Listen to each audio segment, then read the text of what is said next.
On this episode of Survive and Thrive 8791, I welcome Hall of Fame head coach Bo Ryan to the Buck and Honey's remote studios. Coach Ryan and his wife Kelly have spent over 20 years advocating for the fight against cancer through Coaches vs. Cancer Wisconsin. After losing 3 close friends, Bill Cofield, Denny Morgan, and Jay Holliday, their passion for advocacy has deepened. On June 18, 2025, Bill headlined the Coaches vs. Cancer Gala in Madison. They have a great story of commitment to finding a cure. This will be a good one. Here we go.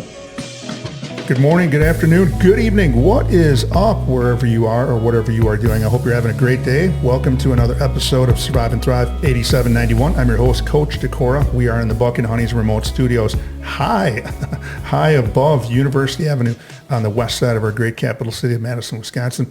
You can listen to the podcast on Spotify, Apple Music, iHeartRadio, and YouTube at Survive and Thrive 8791. You can follow the podcast on Facebook at Survive and Thrive 8791, the podcast.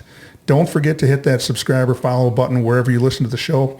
Leave me a comment if you liked what you heard. If there's a topic or you know a guest who would love to tell their story, email me at tdecora@gmail.com. Glad you could join us today. Our mission is to share stories and conversations that make you cry, laugh, and think, stimulating emotions, creating laughter, and inspiring the mind. A new episode will air on Monday and Thursday morning featuring a wide range of guests. The podcast will touch on many subjects such as, but not limited to, grief, loss of loved one, physical setbacks, professional setback, mental illness, recovery, success despite challenges, etc. Our guests will share how they learn to survive and thrive. According to the internet, and the internet is always right, correct, Coach? You got that right, Tim. You got that right, he says. I don't need the internet. I don't need Google. I don't need Alexa. Yeah, and you're saying all this without even reading it off a piece of paper. I've got my wife. She's always right, so I don't need none of that stuff, Coach. Coaches vs. Cancer is a nationwide collaboration between the American Cancer Society, ACS, and the National Association of Basketball Coaches, the NABC.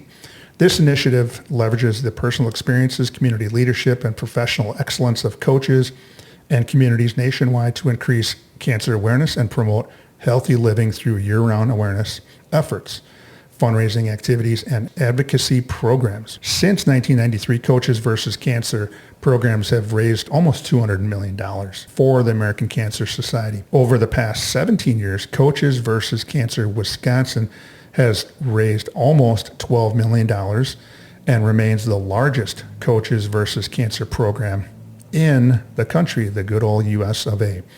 ACS is currently funding almost $6 million in cancer research through 15 grants for the Carbone Cancer Center right here at home at the University of Wisconsin-Madison. Today, I welcome back Hall of Fame head coach Bo Ryan back to the Buck and Honey's remote studios after some time in the desert Southwest. Coach and his wife Kelly have their boots back on the ground here in Wisconsin. I'm so glad you could join us, Coach. What is up? Well, a lot of golf, 3 or 4 times a week. Still get to do that while the body holds up, and it's amazing. It seems like every year I lose 5 to 7 yards on my drive, so I guess I better start moving up on the tee box. Your game isn't like wine, where no, you lose everybody. Now that I'm 77, I think. Well, I stopped counting a while ago. But yeah, your bat speed, your club speed is not what it used to be. But the game's still fun. You still got to try to put that little ball into the hole, and the camaraderie and the kibitzing that you do with the people that you're playing with. And then, of course, the 19th hole is probably the one that's the most exciting because the stories just get better and better. It's a great way to spend time outdoors. And, you know, I'm with a bunch of guys who are in the desert, retired, and they're all there with the same reason of let's enjoy the last 20 years. Let's enjoy doing something that's fun. It's just worth being with people who aren't trying to sell you something, people that aren't trying to one up everybody, or it's all guys that are there for the same reason. It's fun. So that's what I've been doing when I'm out in the desert. And then, of course, we get visitors. I know it seems like wherever I go, fall, winter, especially in the winter because it's basketball season, either at a high school game or at the Kohl Center. And then in the spring, people ask, where's Coach Ryan? How's Coach Ryan doing? I wish I had $1 for everybody who asked, well, how's Coach Ryan doing? And I say he's doing great by, his Just tell him I shot an 88 or something. He shot an 92. He shot an 88 this morning and a 92 on the back. But I always reference Palm Desert, and then they say, is that near Palm Springs? And I said, I think it's near Palm Springs, but you kind of cleaned that up for me. It's officially kind of named PGA West. Yes. And then you actually live in La Quinta, California. And that's a city, for those people that might think, Coach Ryan's living in a hotel? All that money he made? No. So, all right. Besides coaches versus cancer, what else do you have on your plate for the summer? Well, there's a lot of other charities. Madison, or the state of Wisconsin, totally, probably has more fundraisers and more different causes that people are willing to chip in and help. So there's plenty of those. There's some fundraisers for the university and, as I mentioned, other causes. But that and the grandkids are closer now, so we get to see them quite a bit. All the different sports that the grandkids are playing, we get a chance to see those, mostly basketball. I don't quite understand lacrosse, but I do have a couple granddaughters that are playing lacrosse. Swimming, I have a granddaughter that's a pretty good swimmer, and she wants to swim in college. And, of course, Will, my oldest son, he's going to Southern Utah now to coach, to be Robbie Jeter's assistant. So it was family taking care of family. He's pretty excited about that.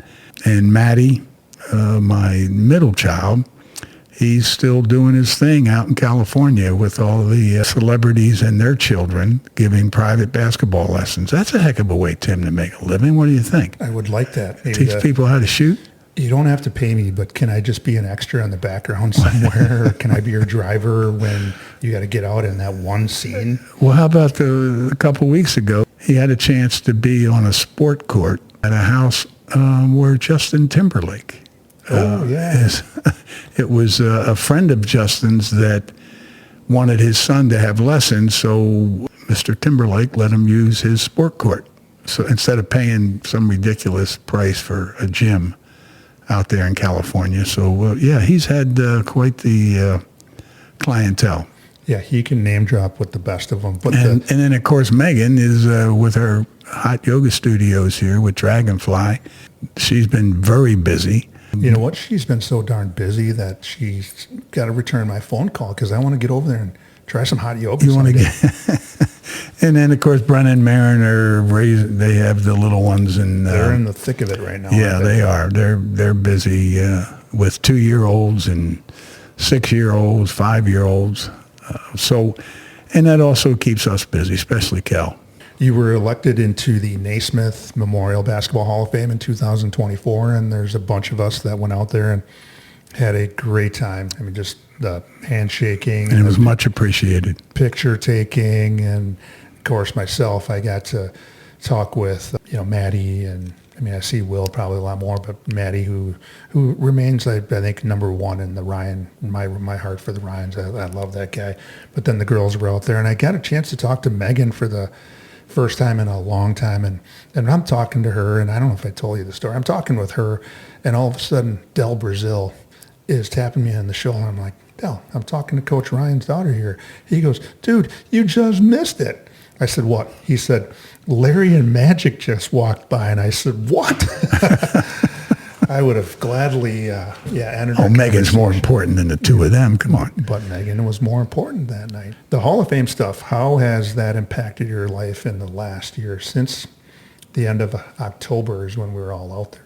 By the way, when I say all out there, at the Basketball Hall of Fame in Massachusetts, very nice time out there. Well, it was, and it was like a kid in a candy store for me, especially when I had to get on Spike Lee for wearing that Knicks shirt that he had on. I told him, I said, now, I'm from the Philly area, and he's, oh, yeah, I know. It was Spike, but he's a character, no doubt about that. But I also seeing some coaches that I admired from the time I can remember going to the Palestra with my dad and seeing different teams play, and just to see the people, Dr. J, guys like that, Magic, Larry, and how they're still giving back to keeping the Hall of Fame going. And it's not about getting a pat on the back for a person like myself or anybody else that's been inducted, but the memories and the people and the stories and to me,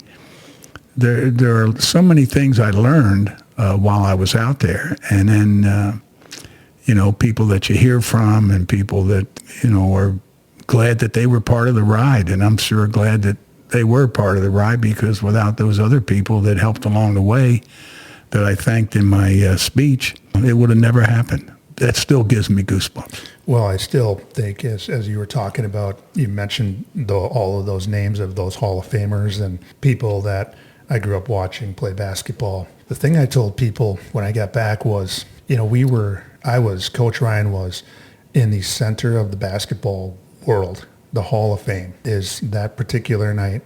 There's really nothing else going on, but everybody's watching all over the world, watching this whole thing evolve, and it was the basketball world that was watching. That's what I thought was so cool. There could have been 10 other things going on, but it was like the Oscars or the Academy Awards of basketball. And they didn't have to get the hook to pull me off there either. No, they didn't. Especially who I had to follow. If anybody, that was tough. If anybody's looking for a keynote speaker for their commencement or graduation ceremonies, they should look up the former Chicago Bulls head coach. I won't mention his name, but he went.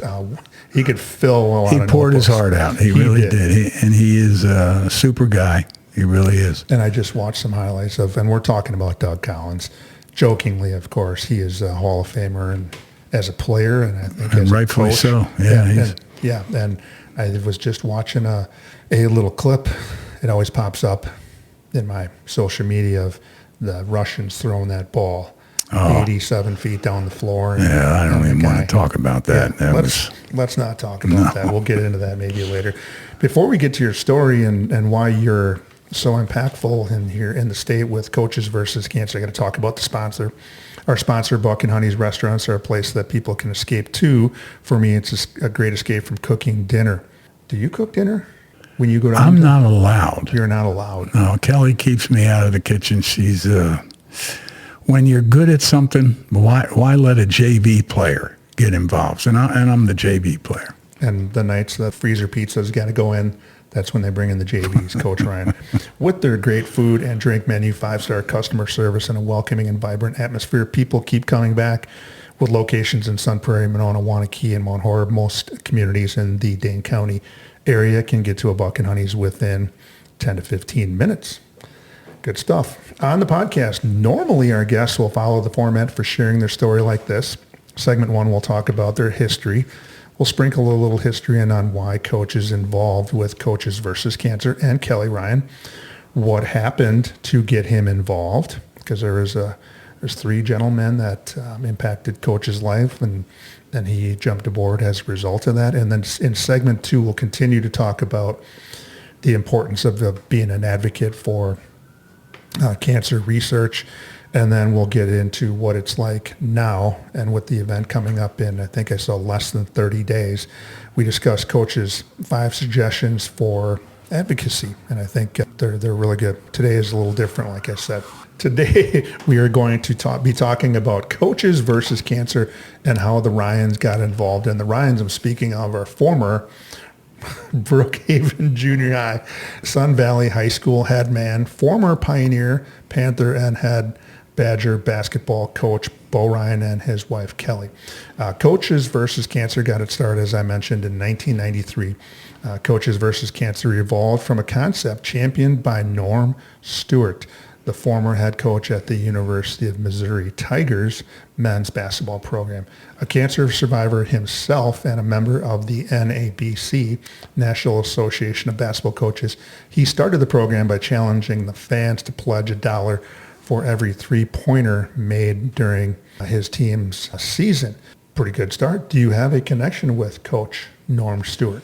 Well, I always admired him as a coach when I get a chance to see his games on TV, and he's older than I am, so I never really had a chance to coach against him, but I know how well respected he was when he was the coach at Missouri, and he's still he's in the same area where Kelly and I go for 6 months, so he's still. Have you taken his lunch money?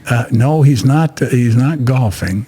But he and his wife are still active enough to do dinners, and we've gone out to eat with him a couple times. But good man, really a good man, and it was a great start to something that has become very, very powerful with the Coaches versus Cancer organization.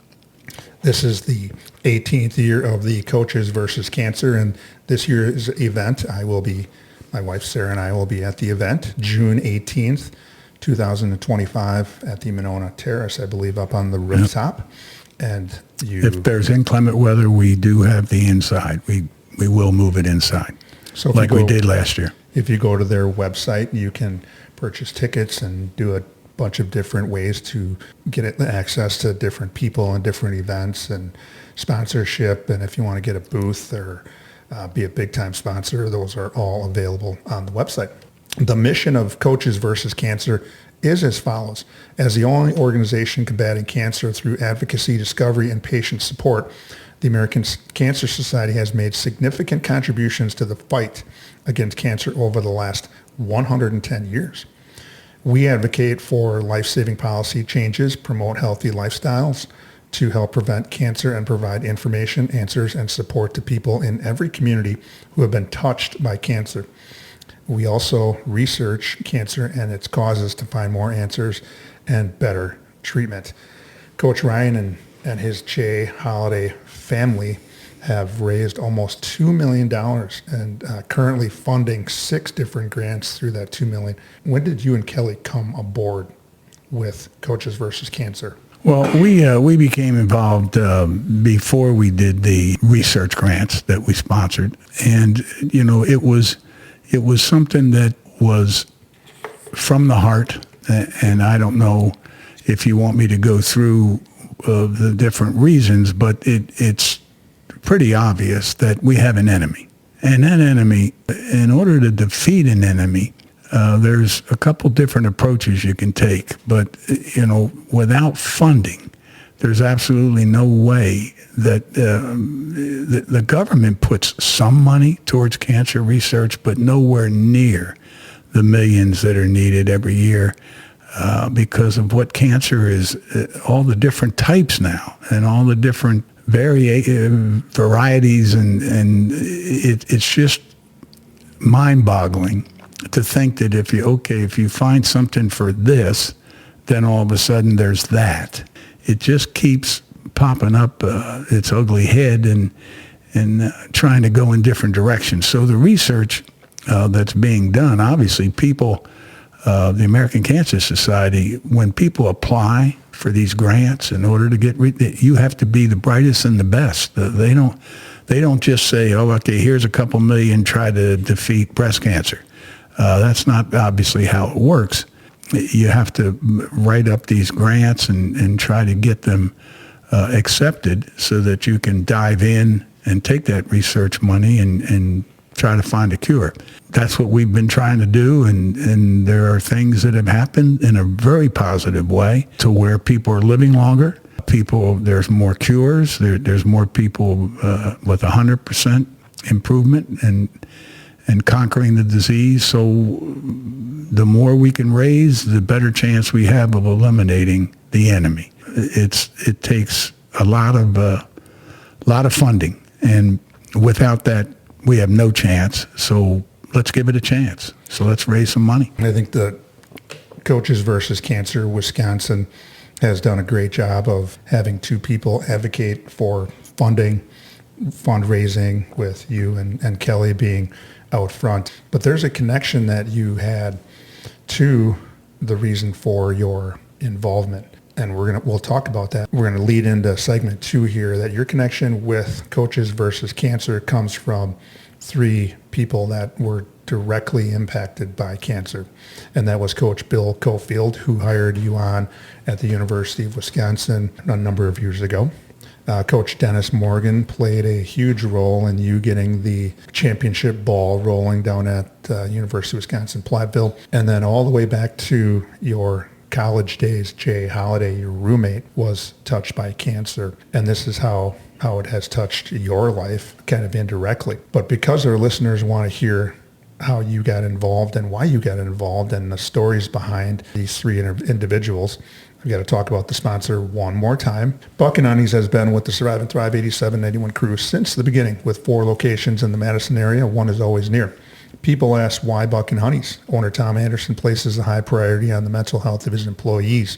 He has a mental health professional available for them should they need support. I don't know how many businesses go above and beyond their EAP, Employee Assistance Program, but Buck and Honey's does. Coach Bo Ryan and his wife Kelly have been involved with Wisconsin Coaches versus Cancer since 2001 because cancer has touched their lives. Please stay tuned. Don't change that dial. You're not going to want to miss segment 2 of Survive and Thrive 8791. We will be back. If you, a loved one, or someone you know is experiencing a physical, mental, or emotional crisis, there is help and resources out there. Contact NAMI, the National Alliance on Mental Illness Helpline, at 1-800-950-6264. This is a free service providing information, resource referrals, and support to people living with a mental illness, their family, providers, and the public.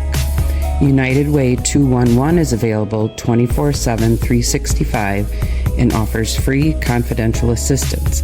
They connect people with the local programs and services that can help. Dial 211. Emergency Crisis Services, dial 911. The Suicide Prevention Lifeline, dial 988. To connect via web, chat, visit suicidepreventionlifeline.org. Along with those numbers, there is help. You just need to say 3 words. I need help. Now, back to the show. We are back. Welcome back to segment 2 of Survive and Thrive 8791. I'm your host, Coach Tim Decora. The podcast is where I feature guests who share their story in hopes of helping others who may be struggling with what life throws at them. Coach Ryan is here today to share how cancer has touched his life and what his wife Kelly and he are doing to advocate for a cure for cancer and cancer research. Coach hopes his philanthropy is contagious and inspires you to join a cause like Coaches versus Cancer. Segment 2, let's talk about the people that have inspired you to advocate for cancer research. I will start with the first one, Coach Bill Cofield. Go ahead and talk about Coach Cofield. Well, Coach Bill Cofield first made a phone call to a junior high school coach, 1972-3. I had just been discharged from the Army. I'd spent 2 years as a military policeman, and then decided I was an economics major, and then I decided I wanted to coach and teach. So I finished up student teaching and worked at a junior high school, was hired by a gentleman who came in and saw me conduct one class and when I was doing my student teaching, and hired me right afterwards and said, I got a contract for you. I'll give you the baseball team as an assistant and the basketball team as the head coach, and 5 or 6 classes. Oh, and I also had lunch duty. We all do. And a study hall when I got to high school. So I'm in my office. I was in the faculty room, and I get a phone call from a gentleman who I'd never heard of. And the principal came down and said, I'll take your class. This phone call, you're going to want to take it. It was Bill Cofield had just taken a job at Dominican College in Racine, Wisconsin. He had been at Prairie View, A&M, and he wanted to come back north because that's where he's from, in Illinois. He had talked to 2 of his former players about coming and being his assistant. They both turned him down because they had just taken jobs, one with Scott Paper Company and the other one with State Farm. And so they said no, but before they hung up, I found out later, they said, hey, there's a guy, though. You remember? And he gave my name and where I played in college and where I played in high school. And after the first one, he kind of said, Bo, I really didn't plan on doing anything after the first guy gave him my name. Calls the second guy. And he says, oh, hey, before we hang up, you know what you ought to do? You ought to go check with this guy that's at Brookhaven Junior High School. Da, da, da. And so he calls me, and that's when we had like a 3-hour conversation. And I flew out to Milwaukee, drove down. They picked me up in Racine, and I coached with Bill Cofield for 1 year. And then the school folded, not because of us. He was hired by Terry Holland as the first African-American assistant coach in the ACC. At Virginia. And then after he was finished the second year, they went to the NCAA tournament, I believe the Sweet 16. Remember, there weren't that many teams that went in the 70s to the NCAA tournament. So he gets offered the Wisconsin job. And he called me right away. And, of course, that conversation only lasted a few seconds because I had to get my suitcase. And I was coming to Madison. Yes. And he took me under his wing, and we coached together for 6 years. And then we were let go, like a lot of other coaches over the years. And the new coach that came in kept me on the staff, but Coach Cofield then was diagnosed with pancreatic cancer. And he lasted about a year. I know they've made some improvements in helping people with pancreatic cancer, but at that time, it was not good if you were diagnosed with pancreatic cancer. So, and he passed away within a year and a half of after being let go. And so I owed him. I mean, he's the one that got me started, gave me my first college job and believed in me. So that hurt, especially at the end with the condition he was in. Very disturbing to me. And, I've tried to make sure that I thanked him when I was coaching, and the way you thank people that give you an opportunity is get the job done. That was my way of trying to say thank you to Coach Cofield for believing in me.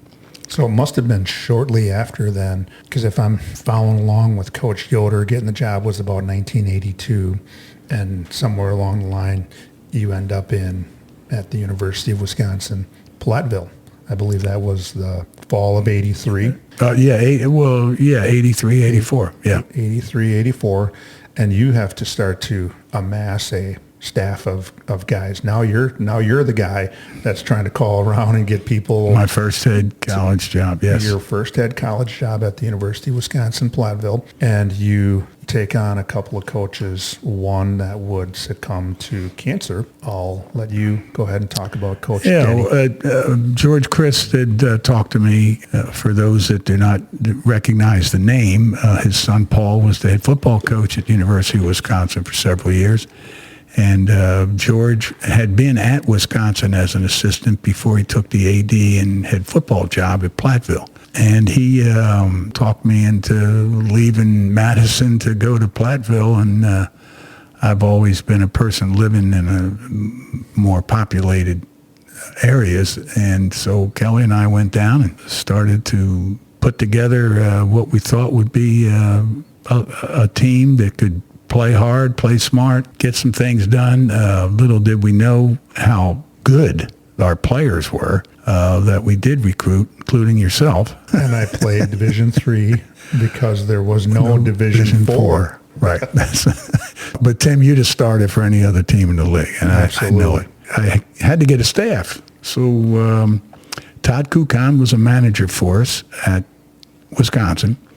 And so I asked Todd if he would come down, because we didn't have any money to pay for assistants. I had to try to work some things through basketball camps and admissions and things like that for assistants. And then Denny Morgan wanted to, who had been at Middleton High School, had a great coaching career there and at Richland Center. And he came to my door one day in our first or second year on the job at Platteville, and he says, "Coach, I'm going to be going to Madison. I got some pains and I think it's appendicitis, and I gotta get back and get with my doctor there, back in Madison.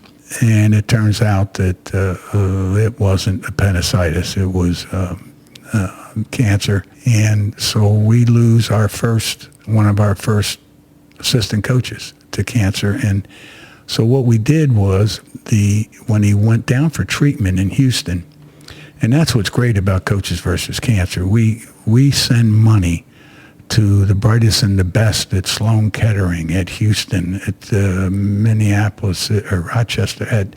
You name it. Coaches versus Cancer has helped all of these because some of them are more advanced in different areas or types of cancer. It ended up being he was sent down for some experimental treatment down in Houston, and he was getting antsy and he wanted to do something. So I called the coaches at Rice University in Houston and said, could you let him look at some film? Could you let him, do this, do that? And they said yes. And so he worked with them for about a year, and then he passed away, and he had 2 children. And the coach from Rice, the assistant coach, Ross Gianni, can't remember exactly how he pronounced his last name, but a really good guy, and who's also battled cancer and has been treated here at Carbone Center, the assistant coach. And he ended up wanting to say, hey, we're sorry to hear about Denny. If there's anything we can do, let me know. You know me. Yep. Well, what if you pay us an honorarium to come down and play you a Division III playing in Division I, and then we'll take the money from your guarantee, and I want to start 2 college funds, one for his son, one for his daughter. And they thought, Scott Thompson was the head coach, they thought it was a great idea, so they bring in Little Platteville. A little old Platteville, and we're up 13 at half. At halftime was the idea we were doing one of those Happy Gilmore checks. And I believe it was around $5,000 that started a college fund for both of them. Second half was a little different story. Were you on that trip? I was on that trip. I thought you were on that trip. Yeah, so you can verify this. The assistant commissioner of the Southwest Conference at that time, which Rice was in, was a Christ, Ricky Christ, the son of George and the brother of Paul. And he was so red in the face, he was so embarrassed for the way the referees called the second half that he couldn't even talk. And as I'm shaking hands, the head coach, Scott Thompson, great guy, he covers his face like he's Jesse James, and he couldn't look at me and shook hands. Like, we got robbed. But hey, it all worked out for everybody. Both of them ended up getting college educations. That was the Denny Morgan story, and he's a guy I'll never forget. Absolutely. You took a chance on him by bringing him in '83, and then he took a chance on you and maybe came down there not making a whole lot of money, but as it turns out, he helped you in the very beginning and put the bricks in place and foundation set, and yeah, he was there at the very beginning. Jay Holliday. So we're going to go back. Wilkes University. In Wilkes-Barre, Pennsylvania. My first roommate, my freshman year, was a teammate of mine from Chester High School. He ended up being a roommate. We decided there was this climate issue. We had a radiator in our room, and my first roommate, Reuben Daniels, I would wake up at night sweating and couldn't understand why I was sweating, but the room was really warm. So I would go over to the radiator and turn it down. And what I found out was that Reuben, every time I would turn it down, he would turn the heat up. And he actually wore like a sweatshirt, sweatpants. He had to have it 90 degrees. And I had to have it 65 at the most. So we decided, all right, that we might want to have a different roommate. I had made friends with Jay Holliday, Robert Jay Holliday. We had a lot in common. He was a football player. He lost one game in 4 years in college. He started every game, never missed a game, was never hurt to the point where he couldn't play. But we became lifelong friends, and with our kids and being a godfather for his oldest son, Matt. We were really close. He ended up being diagnosed with pancreatic cancer. And as a matter of fact, I had him on the bench at Madison Square Garden in 2014, I believe it was, when we were playing VCU in Georgetown. And so I had him in the locker room and had him on the bench because he had just come from a chemo treatment in New York, near New York City. He coached football and was an AD out on Long Island. He coached Craig Biggio. And you said he had a couple of good players. Yeah. Who was the quarterback's name that I threw out? Well, you said, okay. Boomer Esiason. Boomer Esiason, yep. Yes.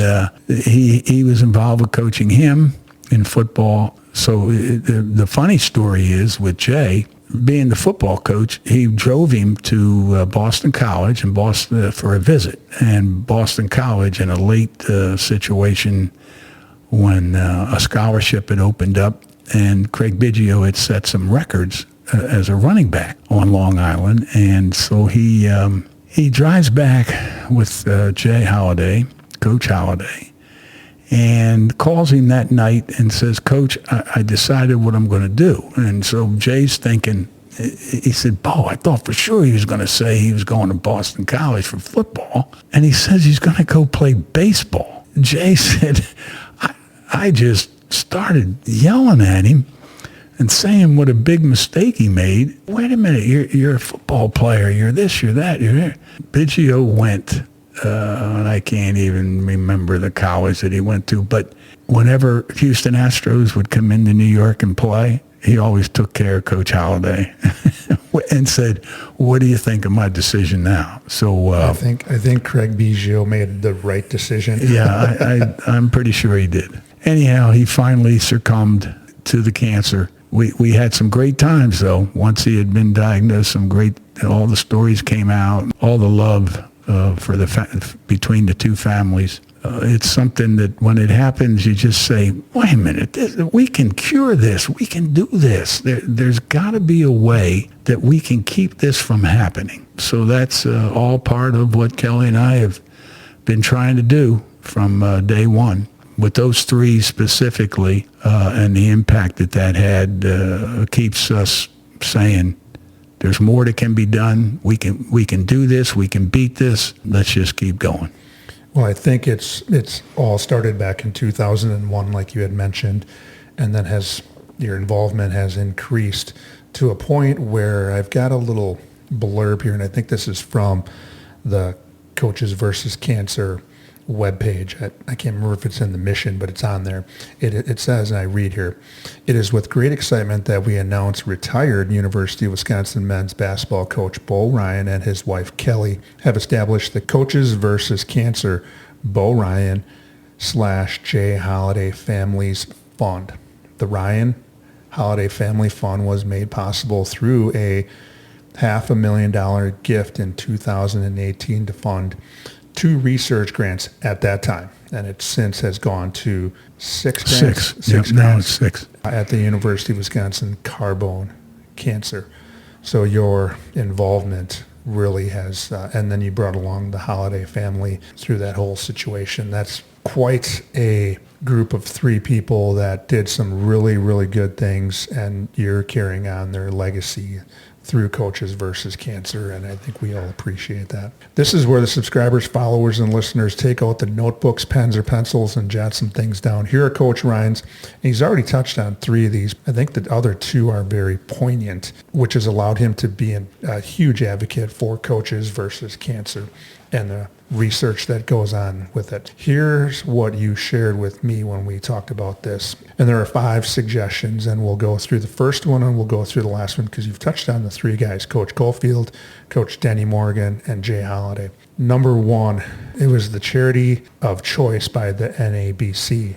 And the NABC is the National Association of Basketball Coaches. Right. They had to pick a charity to choose. And it kind of coincided. In a meeting, yeah, it was okay. And then with Norm Stewart being on the board at that time, we decided on the American Cancer Society as our charity of choice. We go back to Coaches versus Cancer programs have raised over $167 million, almost $200 million in that time because of a choice that some people made, including you, to push some money toward a great cause. And then we fast forward to number 5. Cancer touches everyone. Yeah, it's you just can't get away from it, and it's either been directly related to your family, directly related to very good friends and other people that you become associated with over a long period of time, people that are near and dear to you that maybe not be a blood relative, and and then people friends, neighbors. There's not a person that I know of that has not been impacted by someone with cancer. And I don't know if you have, Tim, but I know I haven't. And it's something where you just have to believe, just like Frank Kaminsky and that whole team in 2015 about make them believe. We still have to believe that there is something around the corner through the research that's being put in by some very, very bright individuals. And they're sharing information now a lot better than when it first started. People are able to get a lot more answers a lot quicker. And so we know there's been improvements. We know that with screening, which is advocated constantly through Coaches versus Cancer, catching things early enough. I'm sitting here with a couple scars, recent scars from Mohs surgery for precancerous cells. And I thought you got that from diving on the floor for a loose ball. Well, I could, and what I tell people is you ought to see the other guy. There's no way we can escape it. It's among us. It's here. Let's beat it. Let's keep working. And, it's an uphill battle, but it's well worth doing whatever you can to help with the research. Exactly. Whatever you can. And there's an event here that Coach is going to be directly involved with, and that is Coaches versus Cancer on June 18th, 2025. Go to the website, Coaches versus Cancer, and you'll find the links to sponsor, to buy tickets. There's a silent auction. Should we tell them who's coming? Let's tell them who's coming. Well, we got Olivia Decker, who will be the, what is the title? MC, moderator, MC, because it's, and she has graciously agreed to do that. And a good friend, Matt LePay, who is somebody that you would recognize. He does a good job. He is going to be a moderator for a panel that, yours truly is sitting in his recliner in California, and Jordan Taylor comes on the air. And you said, I know that guy. Yeah, I'm watching Jordan Taylor, and I'm thinking, wow, is he a natural for the media? And he did such a good job. I started thinking we have other former players that are in the media in some form or another. If we had more seats, I'd have put you on there, but we were limited with our seats. So what we have is Matt LePay's going to, as I said, be the moderator. We have Jordan Taylor. Devin Harris is flying in. I see you writing these names down. Charlie Wills will be involved. Brian Butch be involved, and Ben Brust. In some way, they are all involved with the media, like the importance of the media, what to expect, what's their job, what are they told before an event, what are they told after an event, things like that. What kind of storytellers are they? Are they good at that? And Sam Decker will be there. He's going to answer one question. What's it like being married to somebody in the media? That's the panel. And Matt LePay's coming up with some very interesting questions, and I'm sure he will do a great job, as he always does. That's quite a list of who's who. I think what also helps is that these individuals have influence over people in different parts of the country. Once they say, hey, here's what I'm a proponent of, here's what I'm advocating for, and you got these people that were huge fans with some expendable money funds and say, hey, how can I help? And because of what they did. There are other people that are involved too. I don't want to slight anyone, like I said, but there's only X number of seats. So yeah, it'll be an exciting evening. I know I'm looking forward to it, and to hear what some of their answers are to Matt LePay's questions, because he's always been known to be pretty good at getting insight out of people. He's a great Q&A guy. Yeah. What a great episode. I'm so glad to have you in the Survive and Thrive 8791 remote studios again. It's been since the end of, I think, October. We're on episode number 68, and you were last on an episode 11. So we've had 57 episodes, and you kind of kicked this whole thing off, and because of the name recognition, able to get a lot of people to start listening to the podcast. And the podcast has started out obviously in good old US of A, but the podcast is in 15 countries now, and Wow. 4 different platforms, all because you did some of the work that Denny Morgan did for you. You got the ball rolling, and we're touching a lot of lives. And hopefully this episode, somebody out there says, how can I donate? Where can I give some money? And Coaches versus Cancer is a place to be able to do that. So with you and Kelly's help, Coaches versus Cancer has survived and thrived. Our call to action, Coach Bo Ryan just shared his story on what it's like to have a cause in life and the why behind that. Cancer has touched a lot of people in this world, including coaches. And again, here are Coach Ryan's 5 suggestions that have helped him bring awareness to a great cause like Coaches versus Cancer. It is a charity of choice when he was on the board with the NABC. And he had 3 individuals, Coach Bill Cofield, Coach Denny Morgan, and his roommate, Jay Holliday, who had cancer, battled cancer, and succumbed to cancer, unfortunately. And then number 5, it touches everybody. So that's why he is involved with that. And hopefully his advocacy inspires some of the listeners today to get on board. If it's not Coaches versus Cancer, get involved in something, because a little something helps and goes a long way. As we close another great episode of Survive and Thrive 8791, are there any final thoughts, Coach?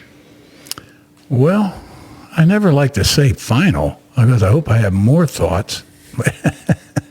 But no, thanks for giving me the opportunity to talk about this great organization and what they've been trying to do and what they've had some success with, and are going to have more success as long as we can keep the funding up. I just hope that everybody out there that's going through any type of cancer treatment right now, wish you the best of luck with all your rehab and everything else that's involved with trying to get back to 100%. Just keep fighting. Because you're such a great guest to have in the remote studios, I think we might try to circle back with you beginning of July, maybe end of August, somewhere in there between rounds of golf, to get you back on and talk about what a success this year's Coaches versus Cancer is going to be, and or was, because we'll have some dollar amounts by then, and we can talk about some of the guests and some of their answers, but more importantly, how much money was raised from that event on June 18th, 2025, 5 to 7 p.m., Monona Terrace. Get your tickets, go to the website. On our next episode of Survive and Thrive 8791, we will have another amazing guest in the Buck and Honey's remote studios who will share how they learned to survive and thrive. If you have a story to share, or you know someone who does, please reach out to me at tdecora@gmail.com. Until next time, hang in there with whatever you happen to be going through, and with hard work, dedication, and determination, you can survive and thrive. Until next time, take care.